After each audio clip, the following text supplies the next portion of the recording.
₹1,00,000 విలువ చేసే ఫోన్ 10,000 రూపాయలకి, 50,000 వరకు విలువ చేసేటువంటి ఇంట్లోని వస్తువు 5,000కి మీకు దక్కుతుంది.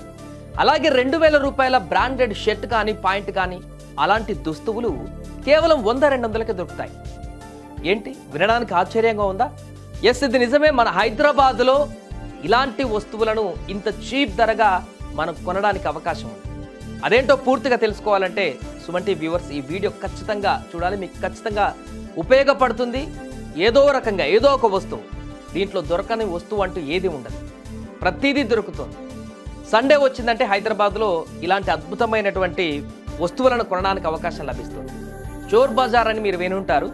హైదరాబాద్లో ఎన్ని చోరు బజార్లు ఉన్నాయి, ఎక్కడెక్కడ ఎలాంటి వస్తువులు దొరుకుతాయి, ఎందుకంత తక్కువ ధరకు అక్కడ లభిస్తాయి, దీనివల్ల మనకు కలిగేటువంటి బెనిఫిట్స్ ఏంటి, నష్టాలేంటి, పూర్తిగా తెలుసుకునేటువంటి ప్రయత్నం చేద్దాం.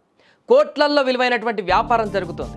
అక్కడ ఒక బ్రాండెడ్ షర్ట్ 100 రూపాయలకి దొరికితే అది ఆన్లైన్లో 2,000 రూపాయలు పలికేటువంటి దుస్తువులు కూడా. మరి ఇంత తేడా ఎందుకు? ఈ రెండు చోట్ల దొరికేటువంటి వస్తువులకు మధ్య ఉన్న అసలు రహస్యాలు ఏమిటి? ఇదిగో చివరి వరకు చూస్తే మీ డబ్బులు ఎక్కడ సేవ్ చేసుకోవాలో మీకు ఖచ్చితంగా తెలుస్తుంది. హైదరాబాద్లో 2 లొకేషన్లు ముఖ్యంగా ఉన్నాయి. చోర్ బజార్ అని పిలువబడేటువంటి ఈ మార్కెట్, పెద్ద మార్కెట్, ఎక్కడా దొరకనటువంటి వస్తువు మీకు ఇక్కడ దొరుకుతుంది. సో ముందుగా ఆన్లైన్లో వస్తువుల గురించి ఒకసారి తెలుసుకుందాం. ఆన్లైన్లో వస్తువులకి ఇక్కడ చోర్ బజార్లో దొరికేటువంటి వస్తువులకి ఎంత తేడా ఉంటుంది, ఎక్కడ కొంటే బెటర్. ముందుగా ఆన్లైన్లో వస్తువుల గురించి చూస్తే తయారీ పలు రకాల బ్రాండ్ల మీద ఆధారపడి ఉంటుంది అక్క వస్తువులకి.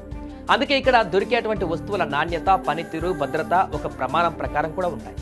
ఏదైనా వస్తువు కొన్నప్పుడు దాన్ని మళ్ళీ ప్లేస్లో వేరేది తీసుకునేటువంటి వీలుగా రిటర్న్ కానీ వారంటీలు కానీ ఇట్లాంటివి ఇస్తుంటారు మనం ఆర్డర్ పెట్టినప్పుడు. ఎలక్ట్రిక్స్ కానీ, స్మార్ట్ ఫోన్స్ కానీ, కిచెన్ అప్లయన్స్ కానీ, ఇంకా ఎక్కువ కాలం పనిచేసేటువంటి వస్తువులకు ఇక్కడ కొంత భద్రత ఉంటుంది. ఆన్లైన్లో మీరు షాపింగ్ చేసినప్పుడు రిటర్న్ పాలసీ కూడా ఉంటుంది. ఏది కావాలో అది బెస్ట్ చూస్ చేసుకోవడానికి అవకాశం ఉంటుంది. అండ్ కొన్ని ఆఫర్స్ కూడా మీకు అందుబాటులో ఉంటాయి ఆన్లైన్లో షాపింగ్ చేసినప్పుడు. ఇక చోర్ బజార్ల విషయానికి వద్దాం. చోర్ బజార్లో ఎలాంటి వస్తువు దొరుకుతుంది, ఎంత ఖరీదుకు దొరుకుతుంది, దాని యొక్క గ్యారంటీ ఏంటి? చోర్ బజార్లో దొరికే కొన్ని వస్తువులు బ్రాండెడ్ పోలికలను కలిగి ఉన్న వాటికి రిటర్న్, వారంటీ, గ్యారంటీలు ఏమాత్రం ఉండవు. నీకు ఒక ఐఫోన్ మొబైల్ అక్కడ షోరూంలో కానీ ఆన్లైన్లో కానీ దొరికితే అదే ఐఫోన్ యాజ్ ఇట్ ఈస్గా చోర్ బజార్లో కూడా దొరుకుతుంది. సో అవి చాలా వరకు పాతవి, రీసైకిల్ చేసినవి, ఎగుమతికి పనికిరానివి, రిజెక్టెడ్ వస్తువులు లేదా కేవలం నకిలీ వస్తువులు కూడా అక్కడ ఉంటాయి. గుర్తుపెట్టుకోండి. టీషర్ట్, షర్ట్, కొన్ని రకాల వస్తువులు కొంతవరకు బాగానే ఉంటాయి. వీటి వల్ల పెద్దగా నష్టపోవచ్చు, పోకపోవచ్చు. కానీ ఎలక్ట్రానిక్స్ వస్తువులపైన తీవ్ర ప్రభావం చూపిస్తున్నాయి.